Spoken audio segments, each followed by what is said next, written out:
Oh, your grace so free washes over me. You have made me new, now life begins with you. It's your endless love pouring down on us. You have made us new, now life begins with you. Yes, we're free, free, forever, amen. When death was arrested and my life began. Our next stop is an examination of the human condition. That is, the condition which we find ourselves as mankind to be in. The toys in our nursery have changed dramatically over time, especially in the last 150 years. But our human condition hasn't really changed since the dawn of our recorded history. As mentioned in the previous section, God, or the one who created it all, has created humans which, by our limited experience, are at least a higher form of being. We are able to think and reason and use the measure of freedom of will we have been afforded to make choices, to choose. This is actually pretty much limited to choices among that which is available to us, and availability of existing things and resources has never been universal. Some benefit from a broader range of choices and some from lesser, largely dependent on the historical and present structure and advancement of their culture and their leadership in charge at the time. Be that leadership generally benevolent, to that degree it may promote freedom. Be it tyrannical, to that degree it may promote control, and of course, all points in between. However, there are realms internal to our soul where all persons, should they come of age enough to reason, are completely free. We all choose whom we will serve, either ourselves, something, or someone else, or an attempt to mix and match. And we all choose what manner of people we will be in response to everything that happens to us and around us. In truth, many suffer in this world as either direct or collateral damage from the choices and decisions of others. A person decides to drink too much and drive. The accident was unintentional, but the consequences can be severe. A government or dictator decides to harm, conquer, or retaliate against their neighbor. In the process, many suffer. Many lives are seemingly cut short. The deities mankind has worshipped in past and present may inform us that either God has this covered if the victims were truly innocent, or that everything which happens is the will of God, or that God doesn't exist and therefore it really doesn't matter. More on that in the next video.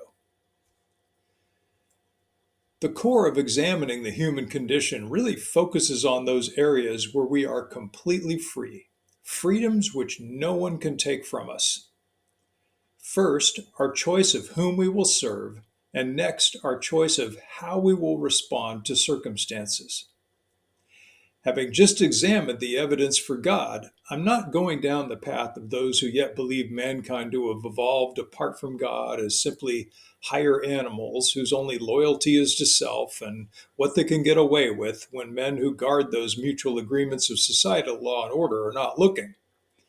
We are living in a time when there is no lack of this attitude, and yet even criminals find it abhorrent when they happen to be the victim. What are the curiosities of these areas which an external observer would notice? Imagine someone completely outside of mankind, like an alien or an angel, a person who was holy, who had consistently chosen good. What might they notice about humans? They might notice that humans have each been given this freedom of choice within the privacy of their own soul, which can be viewed as a conglomerate of our mind, will, and emotions. And our tendency is to keep a lot of things private.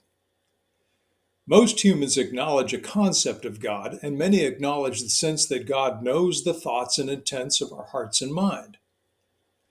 Many others push back against this idea, or at least by behavior demonstrate that they have either no concern about what God sees, or for various reasons can dismiss whether this has any consequence, either at all or for the time being. We also know that no one else can read our minds. We hold the privacy of our thoughts and feelings very dearly, especially when we believe there might be undesirable consequences for us among our fellow men. For the most part, we hold a generally rejecting attitude toward governance by God and exposure among mankind, because none of us much like the idea of being held accountable for our thoughts, feelings, and decisions by God or by anyone else. Another thing the observer might notice is that a very considerable portion of what drives human beings is based on fear or fears. We might minimize and mentally legitimize these as valid concerns.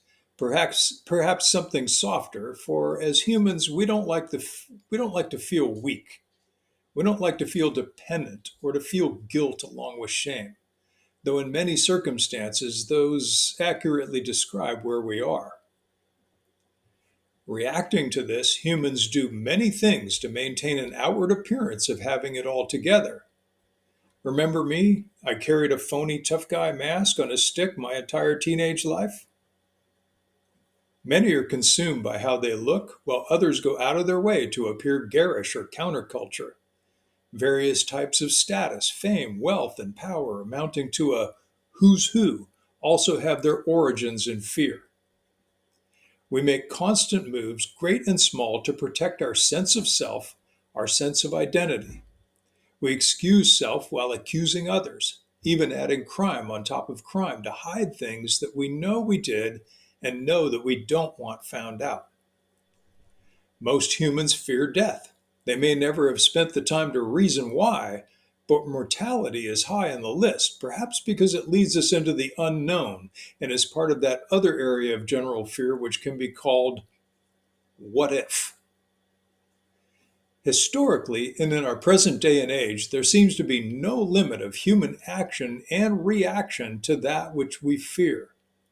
Coupled with our sense of privacy, this is very much affects our decisions about whom we will serve and what manner of people we will choose to be.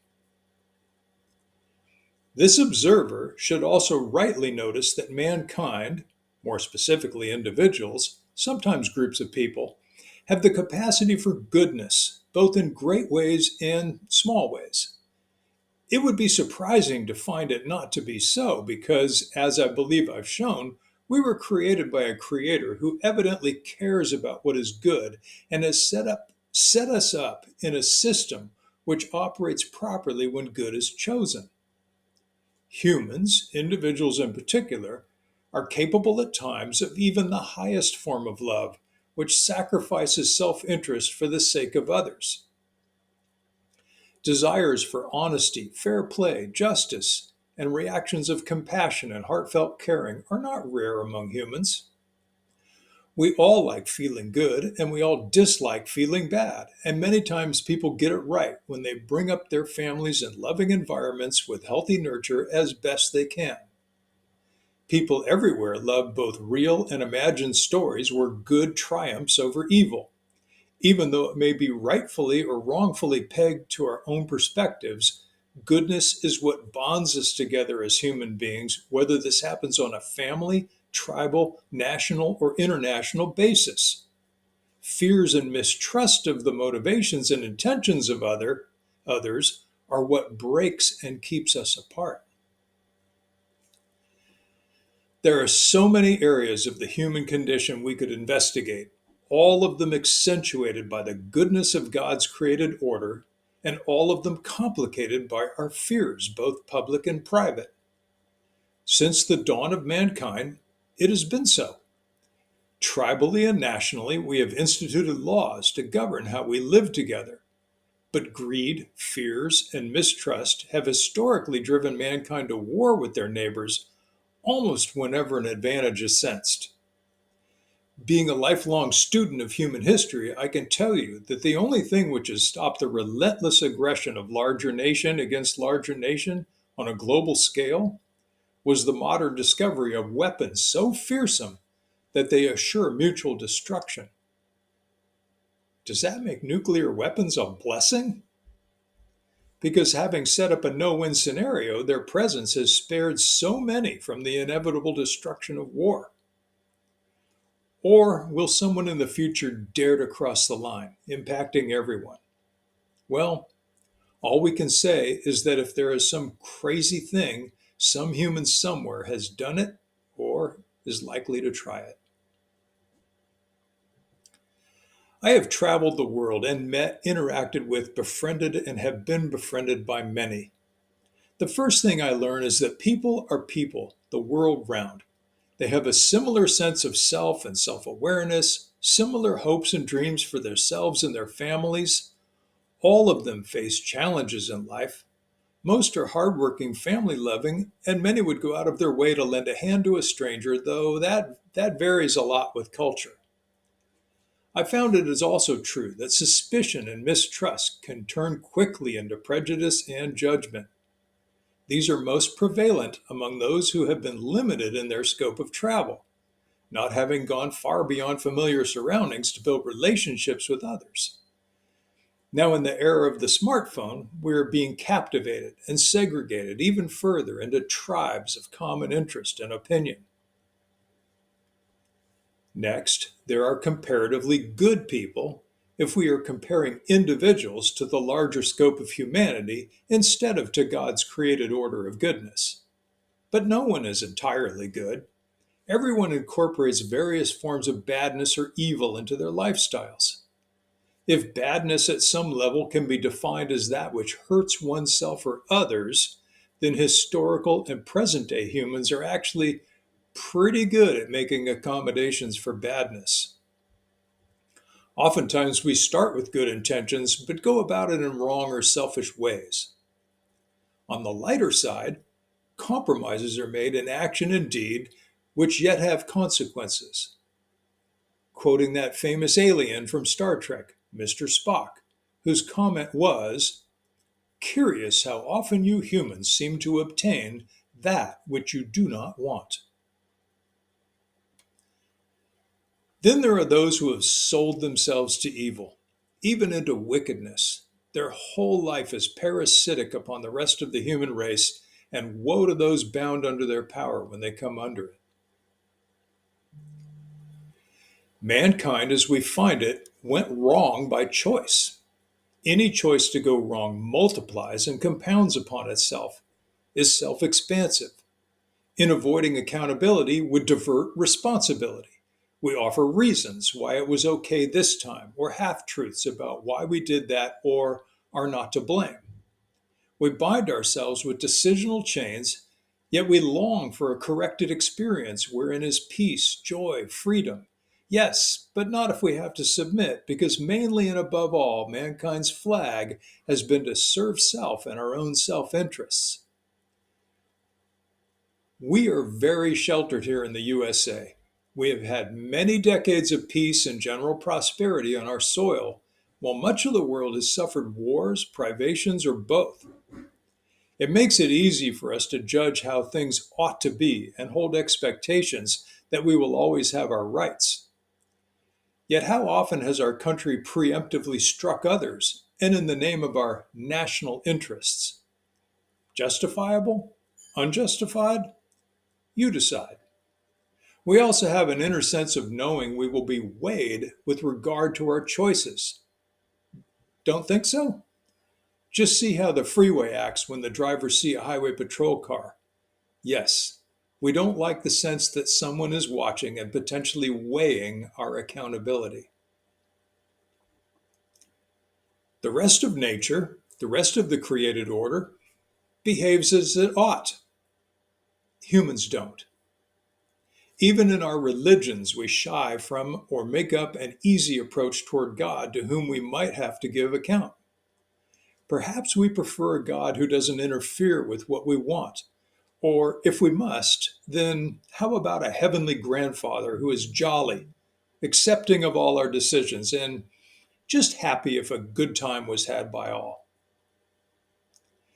Modern psychology supports the understanding that we are all selfish to some degree. The best scientific solutions encompass the challenge of balancing our selfishness or maintaining a so called healthy selfishness with the goal of being self focused versus harmful to others.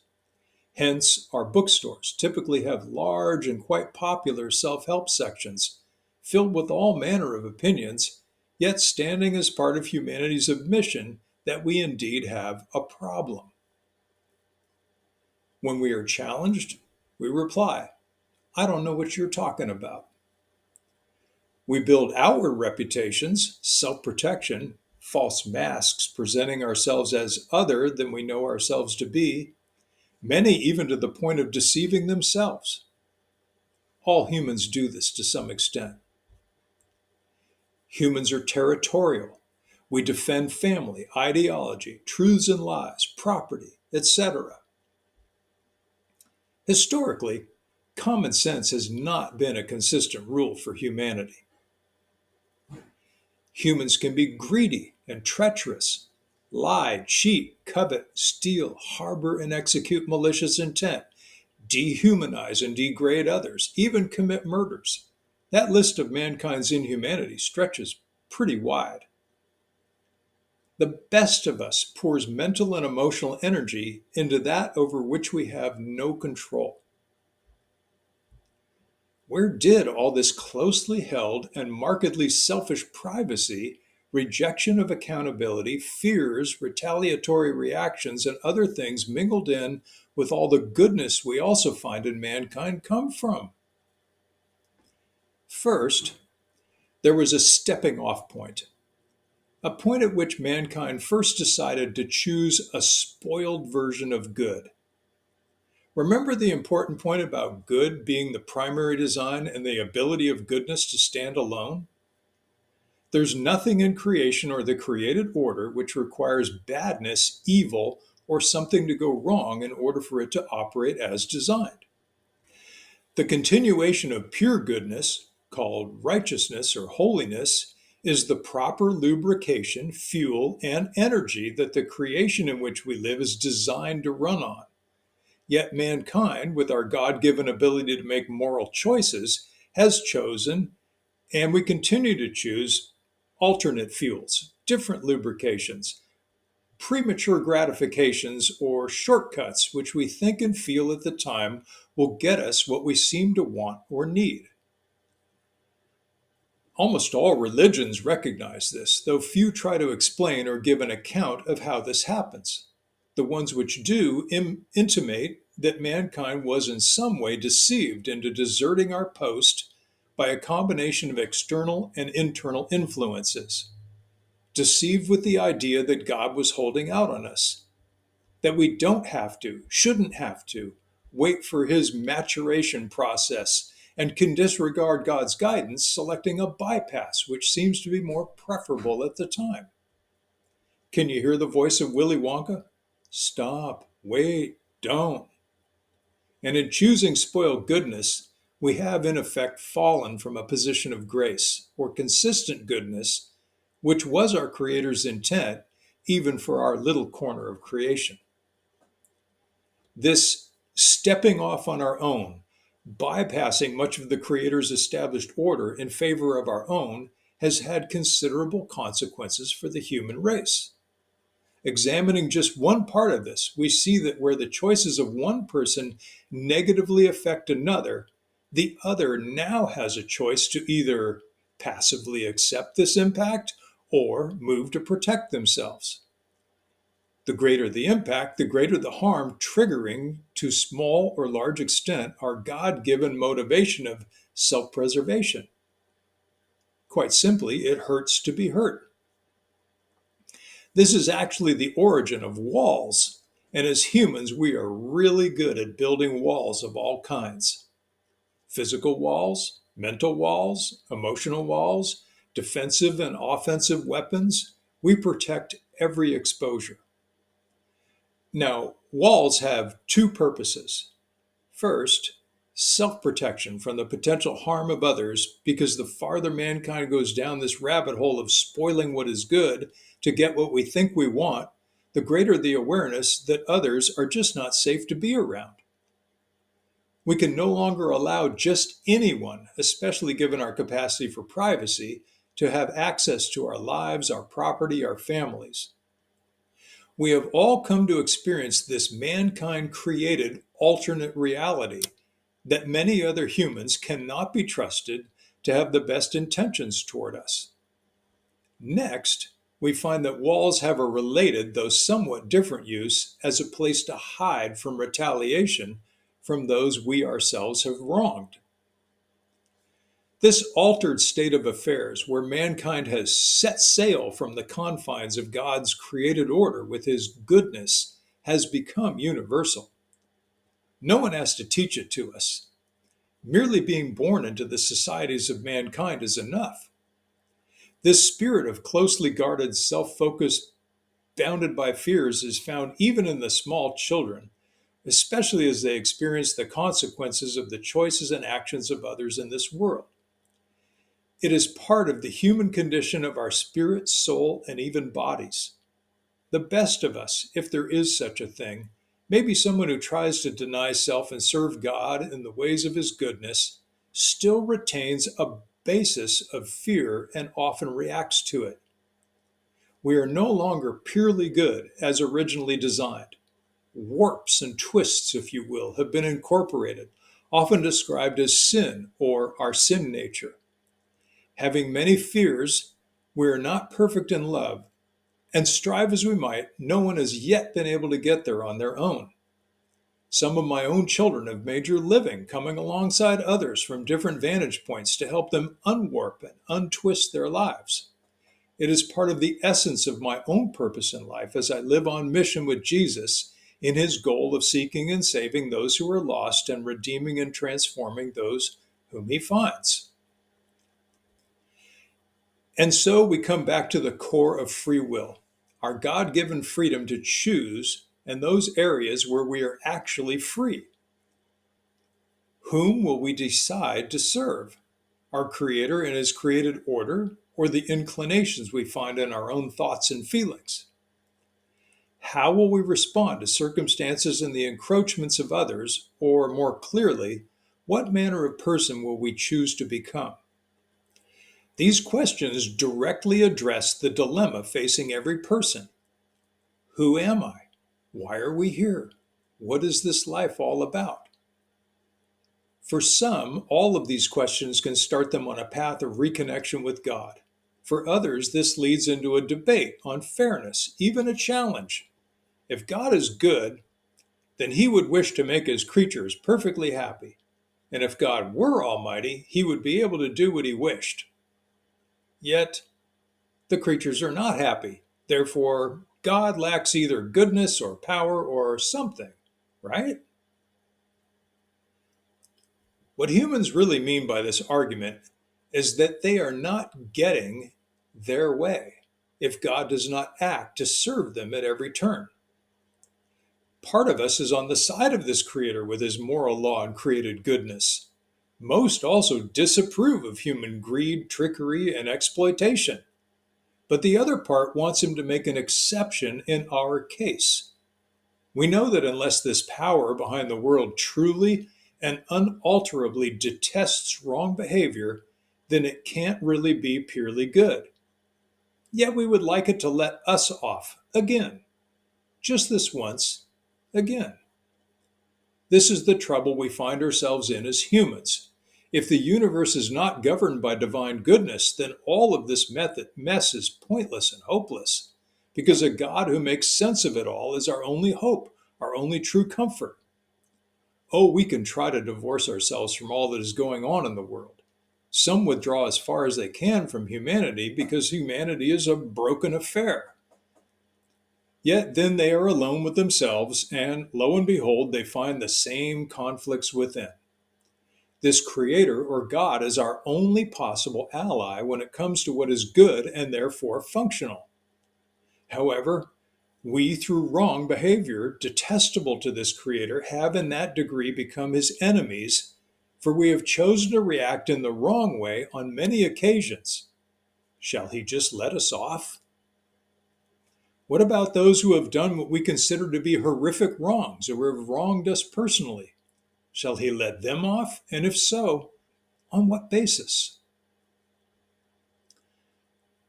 What is it that we actually mean when we challenge the goodness and power of God by saying that if God were real or good or cared, that he would not have let some bad thing, war, death, disease, molestation, etc., happen? Do we really mean that any weapon swung or fired should be incapable of causing any harm? Do we really mean that the sound wave should refuse to carry ill spoken words? Do we really mean that nobody anywhere should be able to enact any evil or bad or unpleasurable anything? That somehow good just happens whether chosen or not? Or do we mean that if God were truly good and powerful, he would never have made people like us who can't seem to handle the responsibility of good decision making? Because those would have been the alternatives, either to not create or to create all as passive beasts who do no evil. Well, okay then, now we are stuck with an angry God who will judge and punish us in various ways in the here and now and perhaps in the hereafter. Heck, we ourselves want to punish those who wrong us or perpetrate evil upon the helpless.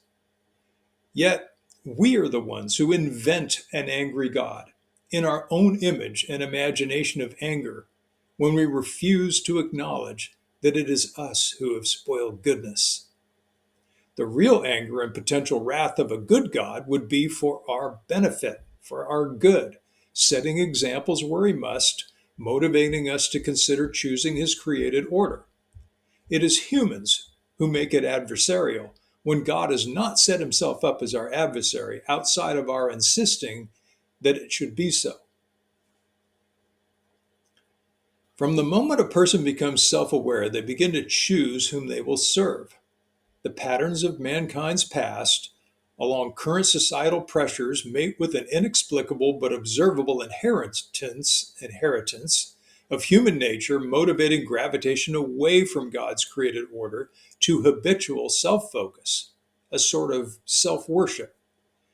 This complexity, formed from millennia of layered decisions, actions, and reactions, is attended by pride, lust, greed, etc.